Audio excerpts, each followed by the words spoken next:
Hey everybody, welcome back to Hey Let's Practice. This is Brett helping you practice your way through the Hal Leonard guitar method. We're currently in book 1 on page 23 and we're doing When the Saints Go Marching In. In this tune, we're going to be practicing some chords and we're going to be practicing the melody. And while we're at it, if you like what's going on in these videos, please do me a favor and hit the like, the share, subscribe, do all the YouTube stuff. Really appreciate it as we begin to grow this channel. Currently at 27 subscriptions, which is awesome. I wasn't sure we'd get this far, so awesome. Great job. So much appreciated from the folks that are getting some help out of this book, out of these videos. Okay, so what do we need to play this tune? We need 3 chords.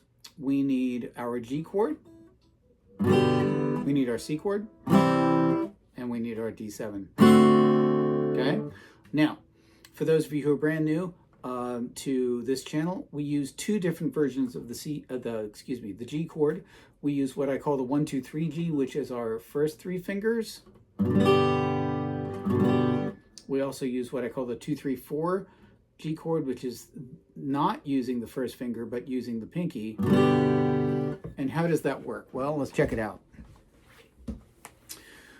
In either case, we're going to play a low G by playing our 3rd fret of the G string, of the E string, sorry, that gives us our G. Our 2nd fret of the A string, which gives us a B. And our 3rd fret of the E string, which gives us another G. Okay?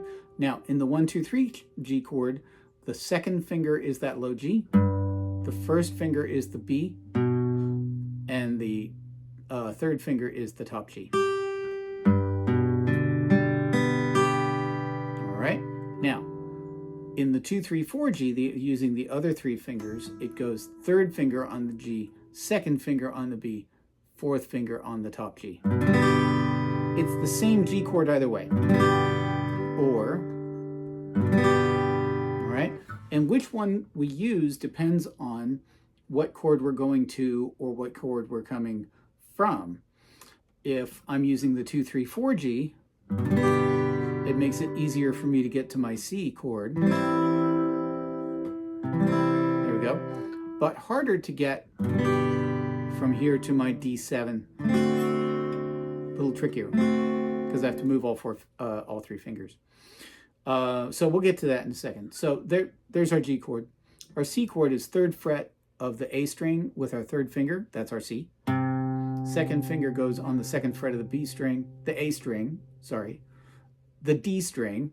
What am I talking about? So I've got my C here. I've got my E here, 2nd fret of the D string. Open G. 1st fret of the B string gives me my C, and then open E string. I do not strum the low E. Okay? And then finally, the D7 chord is open D. Open D. 2nd fret of the G string A. 1st fret of the B string C. 2nd fret of the E string F sharp.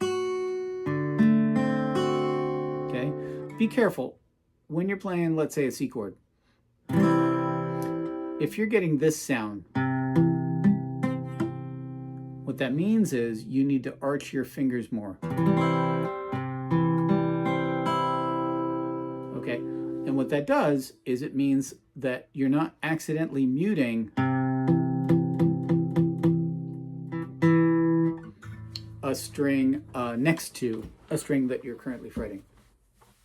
Okay, so those are the chords we need. We need our G string, our G chord, our C chord, D7.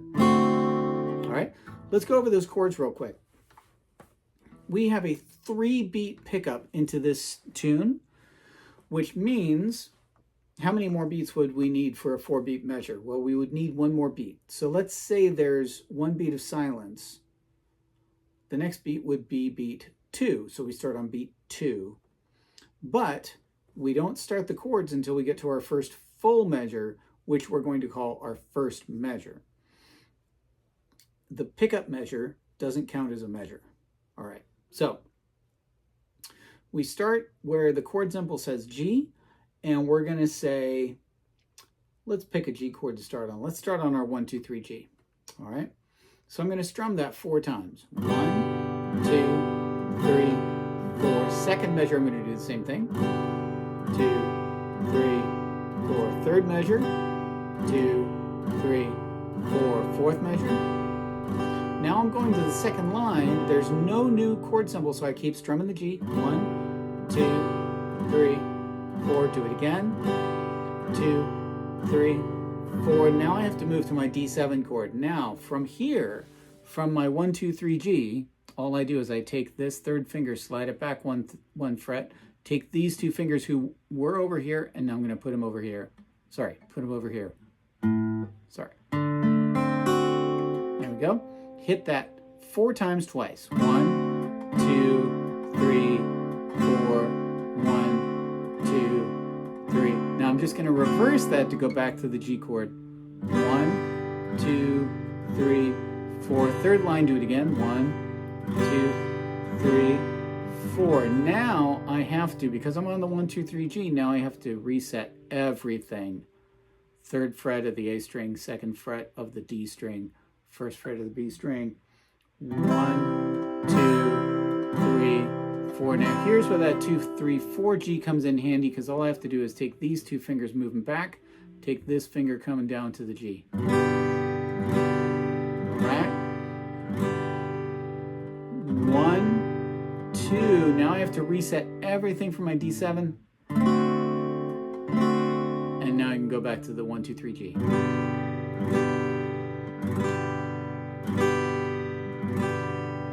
Okay. Now, why is there only 1 beat in the last measure? Because we have 3 beats in the pickup, and that's the rule. The pickup and the last measure have to equal 1 measure. So we stop on beat 1. Now, in modern music, a lot of composers kind of ignore that rule, but the rule is there, so it's good that you know about it, so you know what's going on. Okay, so let's go over those chords again, and I'm going to go a tiny bit faster, and the transitions are going to be a little quicker, and but not, hopefully not super quick. Here we go. 1, 2, start on the G chord. Ready, go. 1, 2, 3, 4. Second measure. Third measure. Fourth measure. Do, do. Second line, 1, 2, 3, 4, 1, 2, 3, 4, D7, 1, 2, 3, 4, 1, 2, 3, 4, back to the G chord, 1, 2, 2 measures worth, again, 2, 3, 4, now take your time, reset that C chord, 1, 2, 3, 4, again.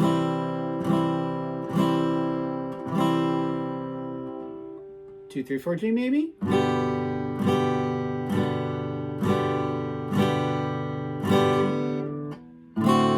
D7.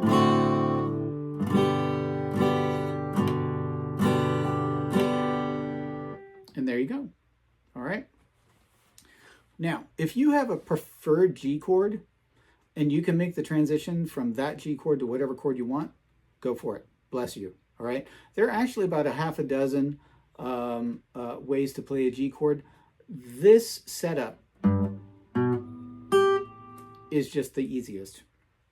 So if you come up with a G chord that you like better than that, then you do you. Okay. Now, let's try this melody. In these videos, what we do is we have a 3-step process.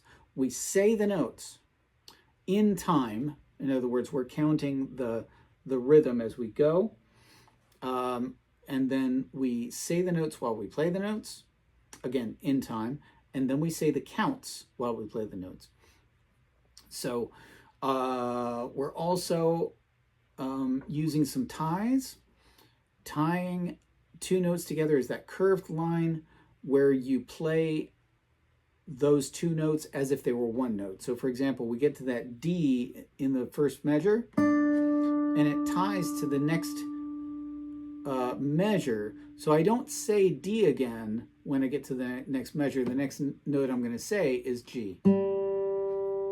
All right, so we treat those two notes as if they're one note.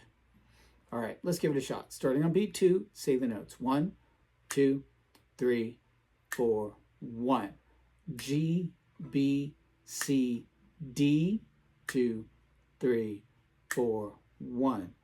G, B, C, D, 2, 3, 4, 1. G, B, C, D, 2, B, 4, G, 2, B, 4, A, 2, 3, 4, 1, 2, B, A, G, 2, 3, G, B, 2, D, D, D, C, 3, 4, 1, 2, B, C, D, 2, B, 4, G, A, 4, G, 2, 3, 4, 1. We're done. Okay. Hope you're able to hang with that. If that's a little tricky for you, do it a couple more times. You'll get used to it. Note reading is really, really, really super important, especially if you're in certain genres of music, if you're in classical music, if you're in jazz, if you want to do recording sessions. Being able to read music is super, super important. Less important in other genres, but it always makes things easier and faster and more efficient when you're hanging out with other people. All right, let's give this a shot. Let's say the notes while we play the notes. Let's do our best to play and say everything correctly. Good luck. See you at the end. Here we go. 1, 2, 3, 4, 1. G, B, C, D, 2, 3, 4, 1. G, B, C, D, 2, 3, 4, 1. G, B, C, D, 2, B, 4, G, 2, B, 4, 1. Whoops, A, 3, 4, 1, 2. B, A, G, 2, 3. G, B, 2, D, D, D, C, 3, 4, 1, 2. B, C, D, 2, B, 4, G, 2, A, 4, G, 2, 3, 4, 1. You're done. Okay. I think I messed up somewhere in there. What did I do?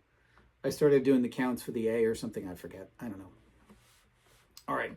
These little tiny mistakes here and there don't really matter as long as the process of learning the notes, the process of learning the counts, the process of figuring out where the hands go on the instrument begins over time to be automatic. Okay.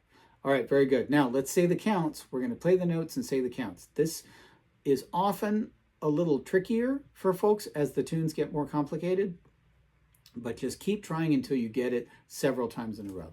All right, here we go.